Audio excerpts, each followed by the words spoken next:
Vamos aprender a confiar no tempo perfeito de Deus. Porque nós vivemos pressionados o tempo todo. Vivemos pressionados por relógios, ansiosos, né? Preocupações com prazos, às vezes, do trabalho, da vida cotidiana. Mas o reino de Deus, ele não funciona assim.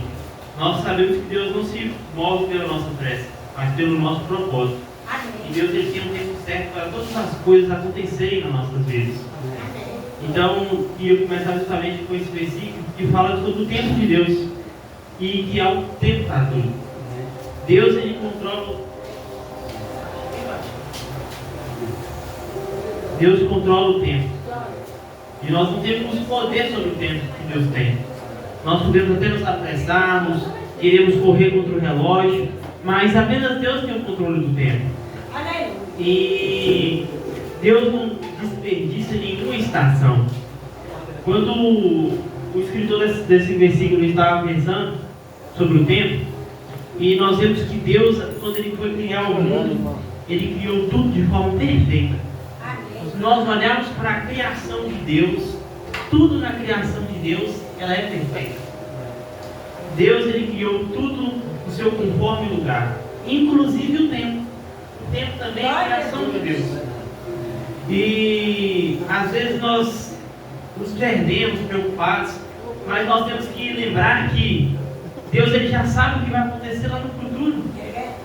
Nós vivemos ansiosos, sem confiar em Deus, mas nós temos que confiar nele porque ele já sabe o que vem adiante.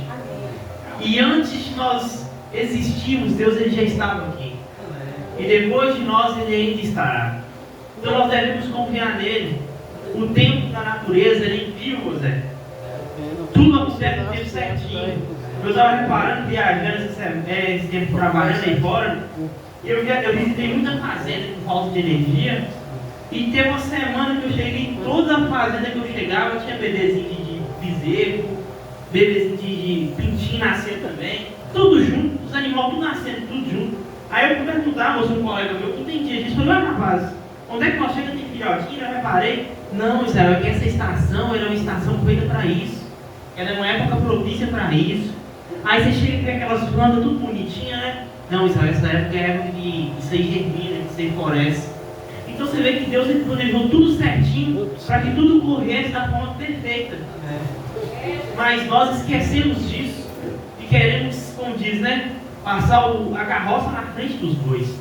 E não é assim. Deus, ele tem um tempo certo para agir nas nossas vidas. Então eu não sei o que você tem esperado em Deus. Não sei se você está esperando uma promoção no emprego, uma bênção chegar, uma cura que não chega. Mas nós temos que confiar nele. Amém. Porque é um propósito para tudo que Deus faz. E o tempo, nós vemos no versículo que Deus fala, que é um tempo debaixo do céu. E quem está acima do céu, José, é Deus. É Deus. Então Deus está acima do nosso tempo. Deus está acima das nossas vontades. Deus, ele está acima daquilo que nós achamos que é o certo. Às vezes nós achamos que estamos fazendo a escolha certa diante do nosso tempo que nós temos, mas quando nós tentamos apressar aquilo que Deus planejou para nós acabamos falhando miseravelmente. E nós temos exemplos concretos disso na Bíblia. O tempo de Deus ele é perfeito, mas quando a gente tenta passar na frente, a gente acaba quebrando a cara. Como um exemplo aí, Abraão, pai da fé, homem abençoado de Deus. Deus fez uma promessa na vida de Abraão que ele teria um filho. Aí Deus, mas Sara é estéril. Mas ele acreditou. Só que Sara, José, ela falava, Sara viu. Foi contado para ela. Sara viu, mas impossível, já sou velha. Já não tenho mais condições de conceber um filho. Ela foi lá e entregou uma das servas dela para Abraão. E assim nasceu Ismael. E por incrível que pareça, irmãos, há consequências dessa pressa até hoje.